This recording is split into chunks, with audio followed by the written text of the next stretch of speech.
The following program is a Town of Colonie television production of the William K. Sanford Town Library.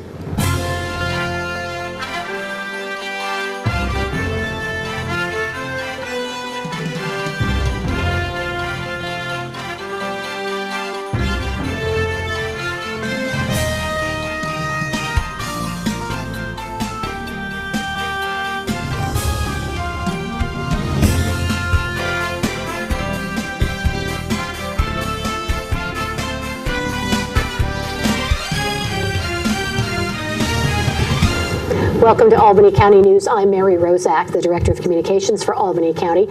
And we do have a very exciting program for you today. It's Women's History Month in March. And in Albany County, well, Dan McCoy has been committed to making sure that we have a very diverse and inclusive workforce. And what does that mean for Women's History Month? It means that we have a number of women that are in leadership roles, leading departments, some of them in departments that you may not think a woman would be leading, but we're going to talk about that today. And joining me right now for the first segment, we have Lisa Raimundo, who's the Albany County Commissioner of the Department of Public Works. Hi, Mary. Welcome. And Dr. Elizabeth Whalen, the Albany County Commissioner for the Department of Health. Welcome. Thank you, Mary. So, two women who've known each other your entire lives. I mean, this conversation is going to be a little different than most of our shows. Yeah. So tell me about that. You grew up together? We did. Yeah. We were neighbors and friends, and Lisa is my sister's best friend, my younger sister. So we've known each other pretty much since I was 4. Yeah, since we started kindergarten. Wow. Yeah. Wow. So how have things changed since you're all grown up now? Oh my gosh, changed a lot. I moved out of the area for a while, and so I hadn't seen Liza in years. So I moved to Charlotte and was there for 4 years after working for the Department of Transportation here and for 8 years, and then had my first 2 sons when in Charlotte.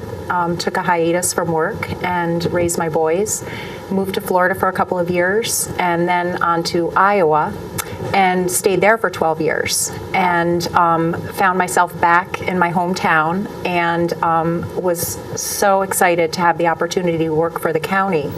And to my surprise, found out that Liza was one of the commissioners, and I was just shocked because I hadn't seen her in so long. So It was a great surprise. And what about your path, Liza? Well, first of all, I'm just going to say how happy we are to have Lisa back in the area. My path, I was away for a long time too, but not as long as Lisa. I went to Ireland, where my father had studied medicine, where I was born, and studied medicine there myself, and worked for a number of years after I finished medical school, and then came back to Albany and did a residency in internal medicine at Albany Medical Center. I was in practice as an internist for a number of years, and then started to work in public health, and actually joined the Albany County Department of Health as a medical director in 2003. I was very happy to join the workforce of the county at that time, and worked there for in a part-time capacity for a number of years while my children were babies. And I had 3 and 3 years, so it was a busy time. Wow. And then I went back and did a second residency and a master's in public health at SUNY's School of Public Health, and an additional board certification in public health and preventive medicine. Worked for a time in managed care, and then was very happy to be presented with the opportunity to come back and serve as Commissioner of Health. Wow, I am so impressed. And all the travels everywhere that, the two of you have been virtually, across the country, around the globe. I mean, it really is a testament to a changing time, I think, that we've literally grown up in, right? When the two of you were younger, did you talk about what you wanted to be when you grew up? Did you role play at all? I mean, that's so cute. I don't know. I don't think Liza and I chatted about that sort of thing. I was more with her sister at the time, and she was like the big sister, taking care of us. But in my mind, I always thought Liza would be a doctor, just because I grew up amongst her dad being an eye doctor in town, and she always seemed to have that kind of aptitude. So, and I always, as a child, enjoyed, I always claimed the Thaddeus Kosciuszko bridges as my own every time we drove under them. And so I always had an affinity for bridges and things. So it's kind of funny that. You wanted to build bridges? You wanted well, to be somehow design capacity. And so. So you knew that from the time you were young? Well, I have to say, it's not like I said I was going to be a bridge engineer, but I always had an affinity for them. And when college came around, I just figured, what kind of a degree can I get that will ensure me having a job when I graduate? I wanted to make sure that I could be marketable. And there weren't many women in civil engineering at Union College at the time. And I thought that would be kind of a neat, just a neat field to explore. And once I started taking classes, I became more and more interested in it. And so there we go. How tough was it when you enter something that there aren't a lot of women in? I mean, there are very few fields anymore in 2018 that fortunately we can say that. But I know at 50-something, growing up, there were those fields that you would say were not necessarily, were always male-dominated, and it was tough for women to break in. Did you feel any of that when you were starting out? I didn't find it hard to break in, but it was interesting because there were certain opinions, like some of the upperclassmen just would look at the women kind of with bewilderment and say, what the heck do you want to get a civil engineering degree for? Like, why are you interested in it? They just didn't understand it. But as far as being accepted into it, it was just, very easy and perfectly fine. I just think some of the men and boys didn't understand why a woman would be interested in construction or bridge design. So and that's what you do. I mean, every day you run a department that is predominantly men. It is. Department of Public Works. Yes, it is. And I'm not going to put you on the spot, but I know that, sometimes women think differently than men. We react differently than men. That's just a given. So, when it comes to maybe how things are done in the department, how do you do things, do you think maybe, do you do things any differently because you're a woman than you think a man might have approached this position? I think sometimes I am more of a feeling type of a person versus a black and white person. So it's sometimes I'm not as quick to make a judgment because I try to analyze, what's the best option here, but I also take into account other people's opinions and feelings. I don't think that I'm an island and it's my decision and that's that. So that's kind of how I think I'm a little bit different. Your style. Yeah. So Liza, now you've heard. Lisa thought that you were always going to be a doctor. Did you when you were growing up? Were you focused on that? Well, I was and I wasn't. I'm from a medical family. My dad's a doctor, my mom's a nurse, and my father pretty much told me to be a doctor from when I was very young.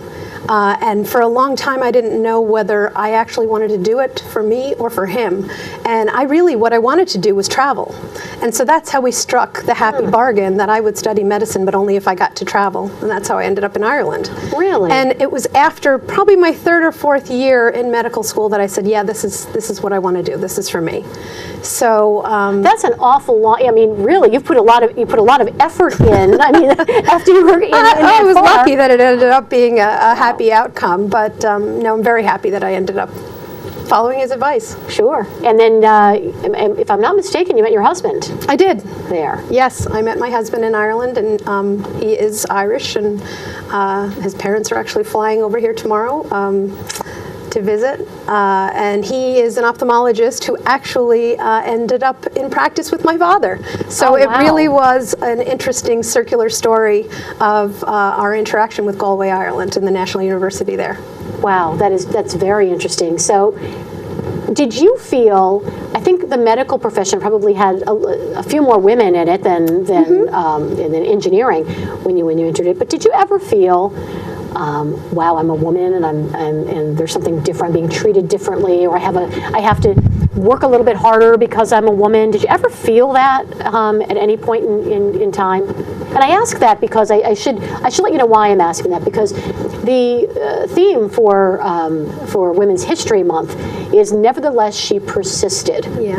And it's honoring women who fight discrimination against other women. And while we're not, specifically talking about that, it brings up the whole discrimination angle, and that's what I'm looking at. Did you ever feel that?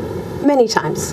I think that, there were more women in my med school class than there would have been probably in an engineering class. It was about 50-50 at the start of it. And through the years, there were definitely times that I felt like I had to work a little harder to be taken seriously, and I think that is something that I think it's a real catalyst to work hard, and I think that it's something that many women that I know that are in medicine feel. I recall having an older male physician called me when I was doing my residency. Actually, it was when I was in practice. And he asked me, could you talk to my daughter about what it's like to be a woman in medicine? And my initial reaction was, it's no different than being a man in medicine. But I think that there are times that it is. And I think particularly when you get to the stage of life where you're having children, the divide becomes more pronounced. Okay. Because you mentioned children, let's talk about children. So you both have 3 children, all boys, combination, 2 and 1, right? Yep. How do you talk to your kids as you're raising them when it comes to, are there any gender issues when you talk about what your children might want to be when they grow up? Or when you're sending them out the door and saying, oh yeah, you're going to be with your friends, do you so think they're going to be all boys or all girls and maybe not is there anything different that you do with your kids or say to your kids? And both of you can join in. Well, my kids are a mix, so I have 2 girls and a boy, and I think that I address all of their career ideas and pursuits the same. And what I try to do is encourage all of them to just work to their best of their ability so that they can have the choice to do what they want to do. And I don't think that at home we differentiate between the choice based on gender. Mm-hmm. Lisa? Yeah, I mean, I've got 2 boys, one going into college and one who's going to be a junior. And when we talk about, what do you want to be when you grow up, things like that, gender never comes into play at all. I mean, and they're 3 boys too, so mm-hmm. It's not, like I have girl career, boy careers. Well, did they ever think, or have they ever said, gosh, Mom, you're the head of the DPW. Is that that's not a girl gig? Did they ever say anything like you? I think you know maybe what I'm getting at. Is there ever any of that or? Yeah, what's funny? I think that I think they think it's cool, and I think that they think I have an in on if they're going to have school off or not based on the snow. So even though I'm in charge of DPW, they turn to me. Right? Yeah, and that's really not up to me. But I think that it's given them, it's raised their level of respect for me just to see me out in the field doing, working and, talking to them about what I do on a daily basis. I think that it's really great for them to be able to see their mom out there, doing what she likes to do. Well, so. I'm glad to hear that and encouraged to hear that. Mm-hmm. Any parting thoughts on, challenges quickly in like 30 seconds or so? Any challenges that you see for, not necessarily for yourself, but for your children as they go off into the world now, as what we seem to be embracing in some ways more gender-friendly, blending with jobs, and yet all in the face of the Me Too movement and other things that we've heard about. Anything? I think that, what would be wonderful is to have an evolution of the conversation. I mean, we're here today to discuss, in part, what it's like to be working mothers. And I don't know that men have that conversation about what it's like to be a working father. And fathers are just as important in the bringing up of children as mothers. And so to create a more family-friendly environment at the workplace where it's recognized that people of both genders, even same-gender couples have concerns and challenges in raising the family, and that they can be addressed in a more equitable way, I think will go a long way. And that's what I hope that my children have as a work environment going forward. Final thought, Lisa? Anything? Anything. Well, I guess that I agree with Liza about it's interesting because me being a woman at DPW, you know, people will ask me, how are my kids, you know, what's going on. They ask me the motherly type things. And all the gentlemen that work there as well are dads. And nobody asks them as necessarily, you know, how are the kids, how's this, how's that. So I would just, you know, hope that my boys, you know, seeing their mom working hard will, you know, have respect for their wives working when the time comes, and, you know, just hope that everybody's, you know, treated equally. Well, ladies, I want to thank you for your leadership and for sharing a few minutes with us. Lisa Raimondo, the Albany County Commissioner of the Department of Public Works, and Dr. Liza Whalen, Albany County Commissioner of the Department of Health. Just a minute, we're going to change seats and have a couple of other women back in a moment. We're back. We've changed some seats. Some of us have changed shoes. We are now continuing our program for Women's History Month with Sherry Brooks, the alternate public defender in Albany County. Welcome. And Gail Gohagan-Pratt, the Albany County Commissioner for DCYF, Department of Children, Youth, and Families. Welcome back, ladies, both of you. Frequent guests, I would say. Thank you for having me. And, you know, we're laughing about this, but, you know, we were just talking as we were sitting down about different hairstyles, different things, you know, it's, you know, we're women, and women are different. Yes. Right? Absolutely. So, you know, I don't know what guys, if they were sitting here, would be talking about, but I mean, we're, you know, we're. But let's talk about both of you. Have very exciting jobs. They certainly can have some very highs and certainly some lows. So, you know, let's talk about how both of those swings on the pendulum have maybe impacted you, your career, all of that. Sherry, let's start with you. Being in court all the time, I mean. So I think the biggest challenge with my position is dealing with a person who's essentially their life is at stake sometimes. So you have to deal with the weight of what could potentially happen to this person, and then you also deal with their families. So as a woman, I am very sensitive to somebody's emotions, and so a lot of times I meet with people's families, I meet with them obviously, but the biggest thing for me is the identification with how they're feeling. I feel very, very strongly that people should get the best representation possible, but I also feel very strongly that they know that we are fighting for them. And so sometimes in my profession, that's not always the sentiment that we get.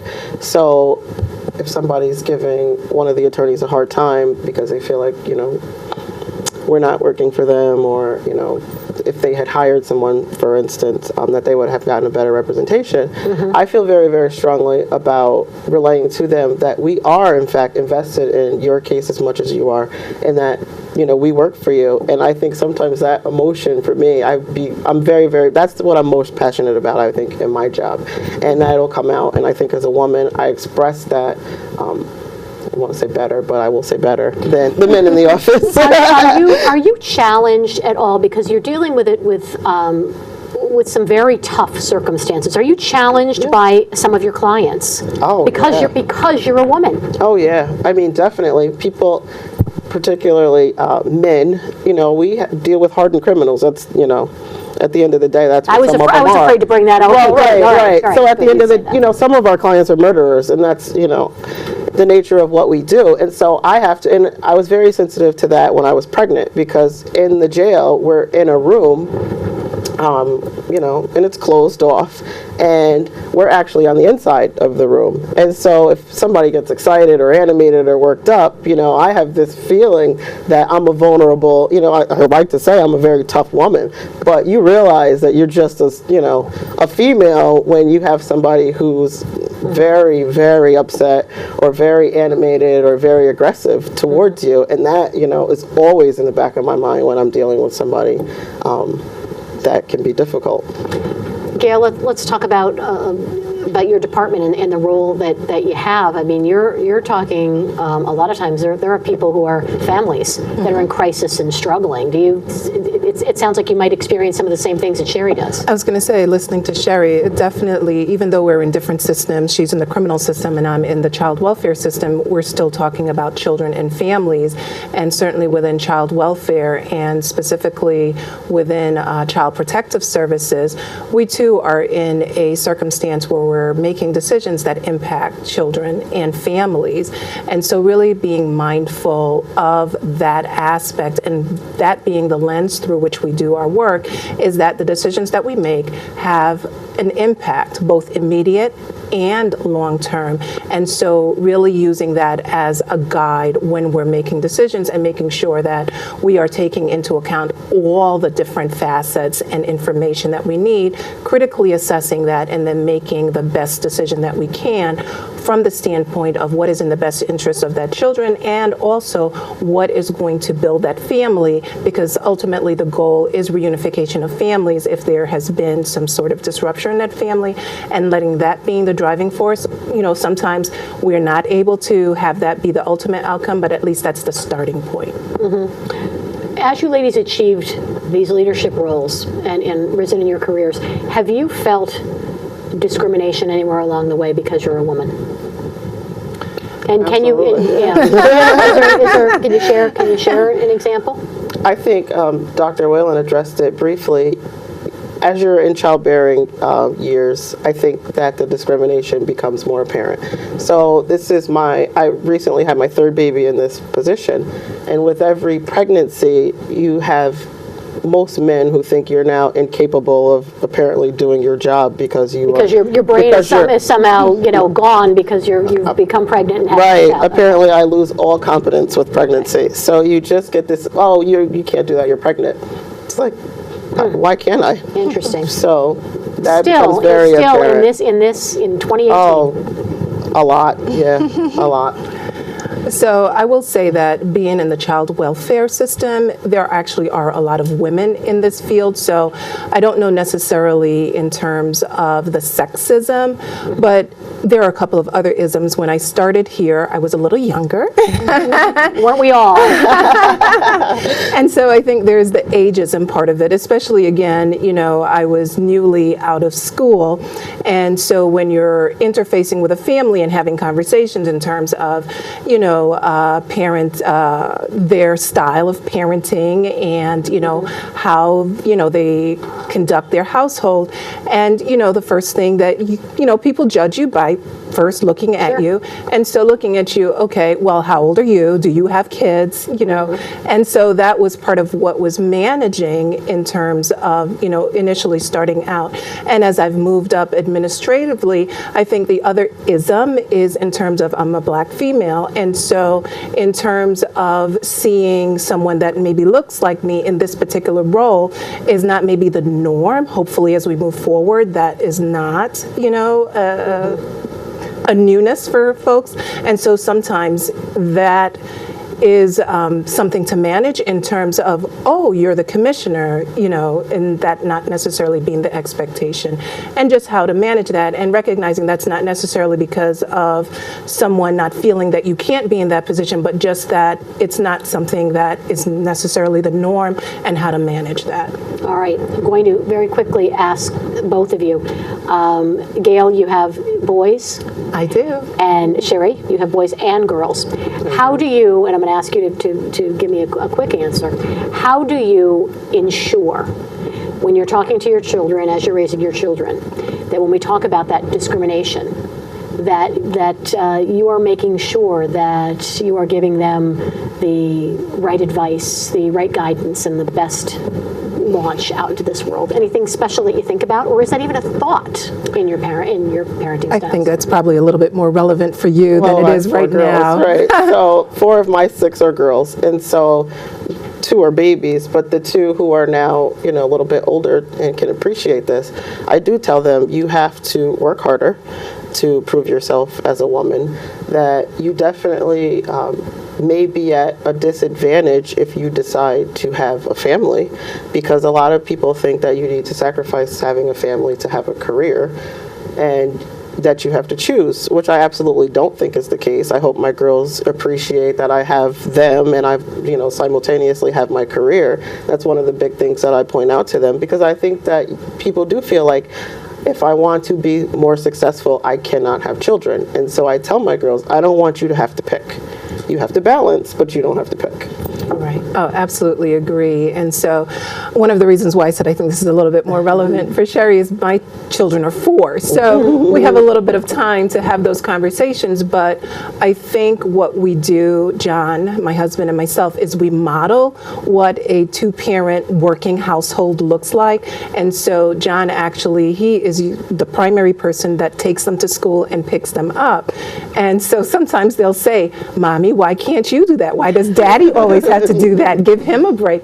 But, I'm hoping that then frames their narrative as they grow up to recognize that there is no mom role and dad role. It's really about shared responsibility and how do you manage that in terms of what makes sense for your family. Sure.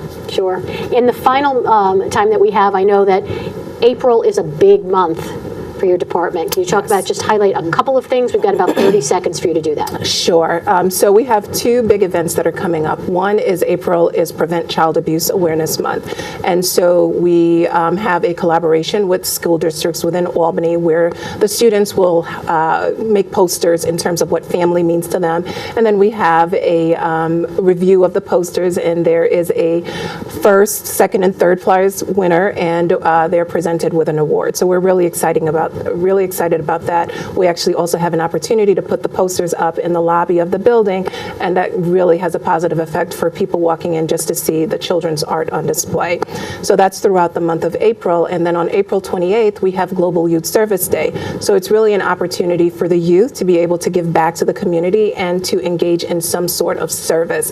And so that's going to be on April 28th here in Albany. So we're excited about that as well. That's wonderful. And so people are invited down in the month of April to see those posters at 112 State Street. Correct. In Albany. When will they actually go up in April? They are going to go up as of April 20th. April 20th. So they'll be up, I think, for about a week at that point, Yes. right? Okay, great. Well, I want to thank you, ladies, and I want to thank you for your leadership, congratulate you on all of your endeavors and your success, and know that you serve as role models for not only young women, but for the young men out there to aspire to. I thank you once again. And on behalf of the county executive, I want to say that, we thank each and every Albany County worker, but in particular this month, highlighting the women in leadership roles in Albany County. I'm Mary Rozak, the Director of Communications. This has been Albany County News. We'll see you again soon.